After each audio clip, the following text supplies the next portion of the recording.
Oi irmãos, tudo bem? Bem-vindos a mais um vídeo aqui do canal, mais um vídeo da Palavra de Deus.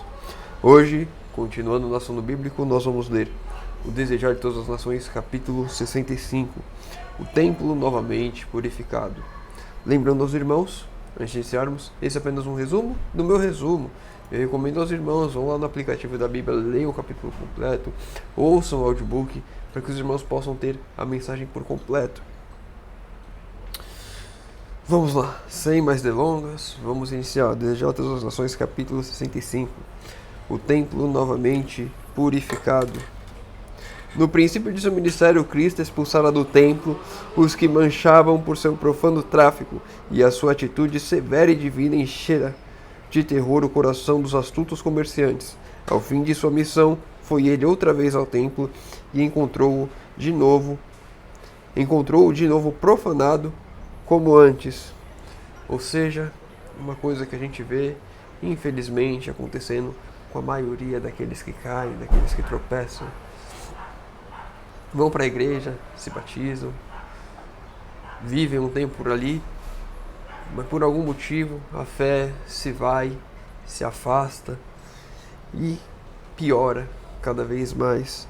Muitas vezes eu e você não temos a comunhão diária, não buscamos como se fosse de fato nossa prioridade e acabamos voltando ao estado ainda pior quando nos encontramos.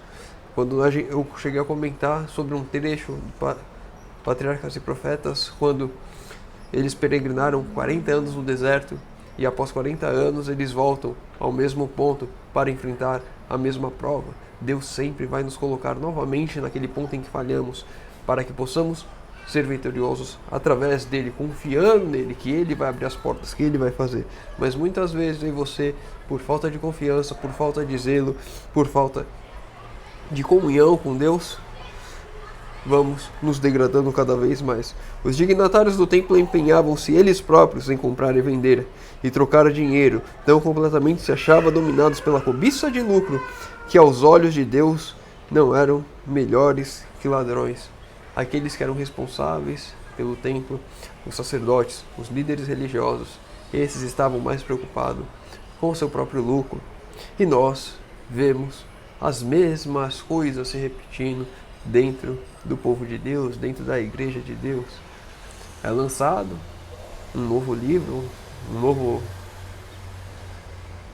material para instruir cânticos. A igreja aí muda algumas letras, muda algumas melodias, harmonias, para vender tudo de novo. Ou esse novo material, que os irmãos já devem saber de qual que eu estou falando.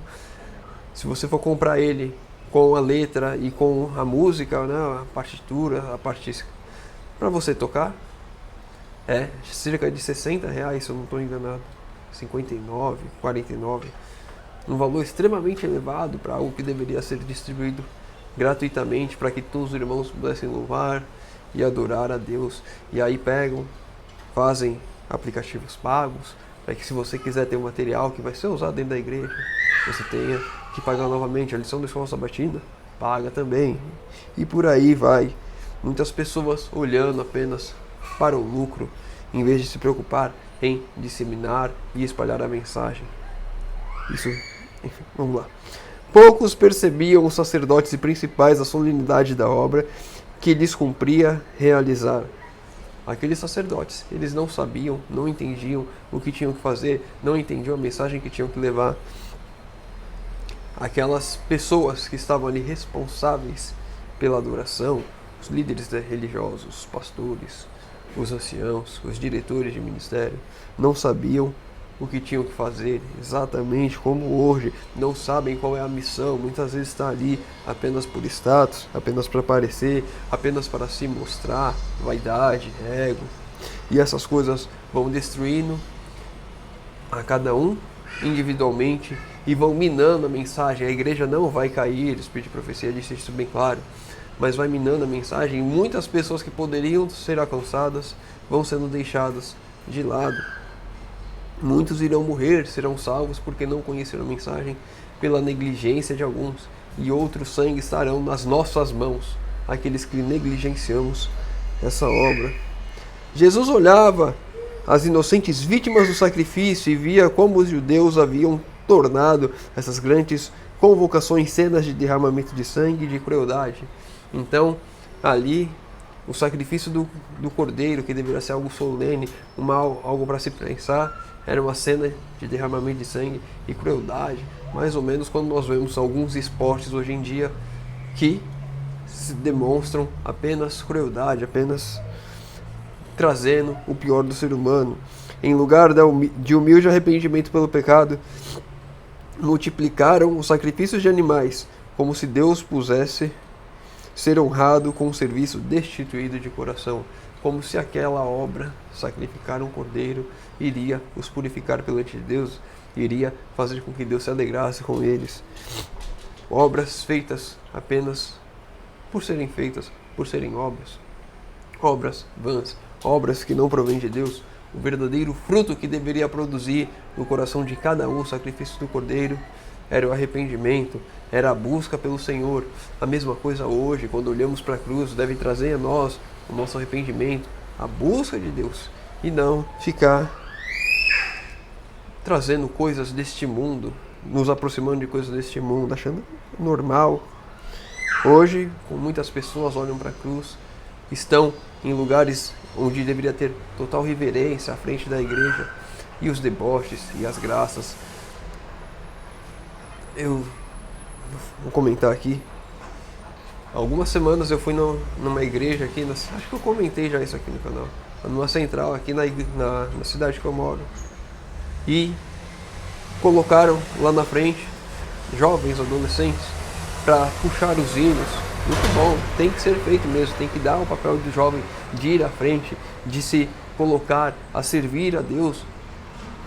E aí, no meio desses jovens, algumas meninas parecendo duas hienas na frente de todo mundo, rindo, não cantavam, e olhavam para outra e ria. E o adulto, uma adulta que estava ali na frente, olhava para elas, em vez de repreender, ria também, e ficou todo momento de adoração, cantando os hinos, nessa brincadeira, um deboche com Deus, sem serenidade, sem reverência, sem amor àquilo que está fazendo. Nem sabe o que estão fazendo. Esses jovens não estão sendo instruídos na palavra, não sabem a forma como devemos nos portar diante de Deus. Triste a realidade a qual vivemos. Os próprios símbolos que indicavam o Cordeiro de Deus haviam ele transformados num meio de ganho. Aquele cordeirinho que era para representar o Filho de Deus que seria entregue para a remissão dos pecados era apenas agora um meio de ganho. Muitas pessoas usam da fé alheia para ganhar, para obter lucros. O que nós mais vemos nos nossos dias é a teologia da prosperidade, pessoas fogueira santa, pessoas que dão casa, dão carro e dão o que for. Líderes religiosos sendo movidos apenas pela ganância, pela luxúria, pelo ganho, e por aí vai. Sabia que seriam nulos seus esforços para reformar um sacerdócio corrompido. Jesus sabia que seria nulo os seus esforços para reformar esse sacerdócio. Não iria conseguir restituí-los, porque eles já estavam com o coração totalmente endurecidos. Não obstante, a sua obra precisava ser feita. Tinha de ser dada a um povo incrédulo a prova de sua divina missão. Por mais que Jesus soubesse que o coração deles estava endurecido, que eles não iriam se converter, se arrepender, Jesus não deixou de pregar. E aqui uma lição para mim e para você. Não importa agora, por mais que nós possamos ver pessoas que vão à igreja, se afastam, depois voltam, depois se afastam, pessoas que tomam literalmente banhos em vez de batismo, pessoas que não se convertem, pessoas que continuam seus erros. Não cabe a nós julgar. Devemos o quê? Levar a mensagem, viver a mensagem, sermos um exemplo a essas pessoas. Cabe a mim e a você. As notícias dadas pelos que fugiam fizeram com que alguns desses voltassem atrás. Temiam encontrar alguém tão poderoso cujo simples olhar afugentaria a sua presença. Os sacerdotes e principais, aqui é importante, Jesus quando aparece no templo, ele fala com autoridade. E aquelas pessoas, novamente, que estavam ali entorpecidas nos seus ganhos, entorpecidas nos negócios, fogem correndo pela palavra de Jesus. E agora Pessoas que estão indo em direção ao templo por saberem que Jesus está lá, buscando Jesus, ao verem os sacerdotes correndo, ao verem os líderes religiosos correndo, elas ficam, algumas, não são todas, é uma minoria aqui, ficam com medo de Jesus, o olhar para elas. Se ele fez os sacerdotes e os principais ali da nação correrem, imagina elas, e essas pessoas se afastam de Jesus. Muitas vezes eu e você, por estarmos à frente da obra da igreja, não vivermos uma vida santificada a Deus, uma vida de compromisso com Deus, afastamos pessoas que estão buscando isso, que querem isso. E esse sangue vai cair sobre mim e sobre você que negligenciarmos a obra que devemos fazer. Em presença do povo que lhe testemunharam as maravilhosas obras, os sacerdotes e principais não ousaram hostilizá-lo abertamente, conquanto zangados e confundidos por sua resposta, não foram capazes de fazer qualquer coisa, mas naquele dia, esses principais, esses sacerdotes, eles tinham medo de fazer algo na frente das pessoas, porque sabiam que seriam hostilizados, sabiam que estariam agindo errado. Eles tinham a convicção de que Jesus era Deus, eles sabiam disso. Os milagres, o milagre de Lázaro, a ressurreição de Lázaro, não deixava mais como contestar isso. Ainda assim, eles queriam matar, mas eles não podiam fazer isso abertamente. Ficavam tentando colocar armadilhas para Jesus tropeçar, para que eles tivessem um ponto ali, para que pudessem condenar. E muitas vezes acontece isso dentro do nosso meio. Uma irmã veio comentar no vídeo de ontem, porque eu estava sempre com rinite, sempre ruim. Eu fiquei gripado ontem, ainda estou me recuperando. Minha voz está melhorando, tomando muita água, descanso.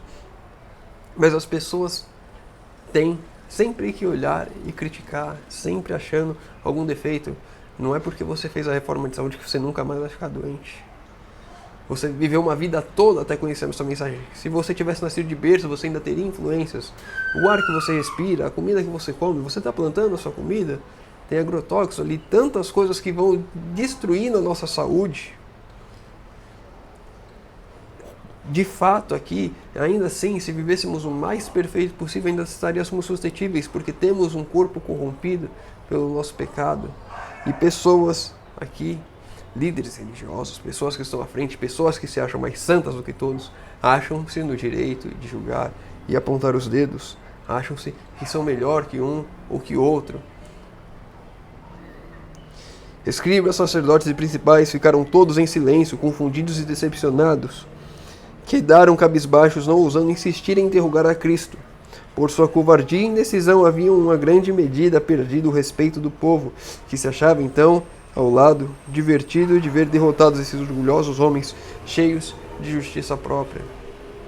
Infelizmente, isso acontece nos nossos dias também. Líderes cheios de justiça própria, líderes que estão se achando acima do Evangelho, acima de Cristo, querendo apontar o dedo para aqueles que buscam fazer a reforma, para aqueles que buscam ter comunhão diária com Deus. Que eu e você não sejamos assim. Devemos advertir, sim. Devemos falar, sim. Devemos pregar, sim. Mas nunca julgar e apontar o dedo para ninguém. A decisão é individual. Você pode escolher o qual caminho você quiser. Se você quiser se perder, você pode escolher. Você tem liberdade para isso. É uma escolha sua. Jesus fez a parte dele e ele vai fazer na minha e na sua vida aquilo que é impossível se eu e você assim permitirmos, se eu e você assim quisermos que ele faça. Se eu e você abrirmos as portas do nosso coração, buscarmos comunhão, buscarmos em oração, buscarmos estudando a palavra, as nossas vidas serão transformadas porque Cristo vai viver em nós. Mas apontando o dedo, sendo orgulhosos, não abrindo mão das nossas vaidades, do nosso ego, essas coisas só irão nos afastar do Senhor. Muitos do que testemunharam as palavras e os atos de Jesus no templo entronizaram-no daí em diante no coração como profeta de Deus. As palavras de Jesus em nossa vida, quando nós escutamos e aceitamos de fato, vai entronizar Cristo em nossa vida. Cristo vai viver em nós se buscarmos escutar e praticar tudo aquilo que Ele disse.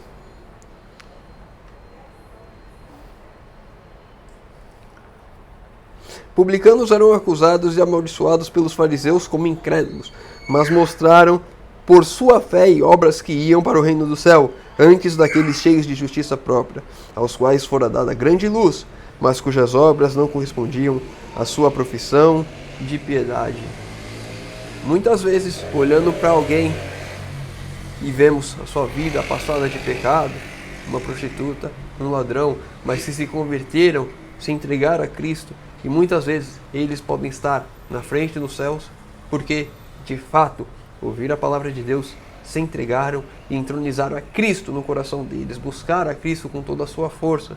E muitas vezes eu e você que nunca fizemos nada de errado, tivemos uma vida santa, fomos à igreja todos os dias, pregamos quando tivemos que pregar, cantamos quando tivemos que cantar, ajudamos os nossos próximos, sempre mostrando para todo mundo, olha o que eu estou fazendo.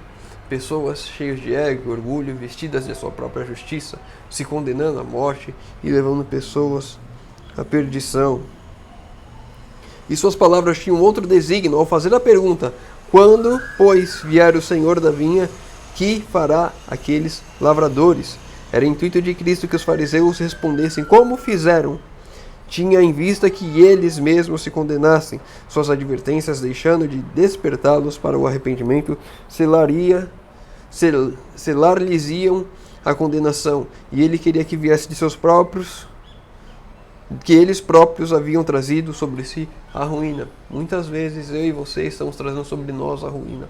Sabemos o que devemos fazer, sabemos como devemos fazer, falamos, sim, Senhor, iremos. E na hora não vamos, na hora não fazemos, na hora não nos entregamos. Sim, Senhor, eu sei que tenho que fazer reforma de saúde, mas aí eu não faço. Sim, Senhor, eu sei que eu não devo julgar ninguém, mas aí eu julgo, porque eu me acho melhor. Enfim, vamos encerrar, minha voz não está muito boa ainda, estou me recuperando. Espero que amanhã, no sábado, a gente possa fazer a nossa live, estudarmos juntos por mais tempo. Então vamos ler nosso último texto de hoje. É glória de seu rosto, que para os justos é vida, será para os ímpios um fogo consumidor. Por causa do amor rejeitado, da graça desprezada, será destruído o pecado. O mesmo Cristo, que para alguns é salvação, para outros é a condenação. O mesmo Cristo que morreu para salvar, também acaba por condenar aqueles que se rejeitam o sacrifício, aqueles que não aceitam, aqueles que não querem, aqueles que estão satisfeitos em serem servos fiéis na fileira do inimigo. Eu e você temos uma escolha a fazer em nossas vidas hoje. Devemos nos entregar a Deus hoje. Devemos fazer tudo aquilo que nos cabe fazer. Hoje devemos mudar toda a nossa vida, tudo aquilo que pudermos fazer para Deus hoje. Tudo aquilo que eu posso fazer, o 100% de mim, 100% do meu esforço, assim eu dou a Deus. E o que eu não posso fazer, Ele, Cristo, em mim, vai fazer. Se o irmão ficou com alguma dúvida, deixa nos comentários. Se o irmão leu o capítulo, tem algum outro trecho que queira comentar, querer trazer pra gente, deixa nos comentários. Eu vou ler, vou responder, a gente vai estudar junto. Se você tem seus pedidos de oração, deixa nos comentários, que eu vou estar orando por todos. Convido os irmãos que puderem fechar os olhos para falarmos com Deus. Senhor Deus, Pai amado, obrigado, Senhor, porque mais uma vez temos a oportunidade de abrir a Tua Palavra e de estudar. Pai querido, te pedimos que o Senhor nos ajude a olharmos para essas histórias e percebemos que há dois caminhos a seguir, Senhor amado. O caminho da salvação, escolhendo o Teu lado e fazendo a Tua vontade, ou o caminho da perdição, olhando para o nosso próprio eu, para o nosso orgulho, para as nossas vontades. Senhor amado, queremos dar tudo de nós para fazer a Tua vontade, para fazer o Teu querer. E o Senhor complete a obra em nós, Senhor amado. Derrama o Teu Santo Espírito sobre nós. Faz em nós tudo aquilo que é impossível para nós, Senhor amado. Te pedimos isso em nome de Jesus. Amém. Meu irmão, fica com Deus e que Deus te abençoe.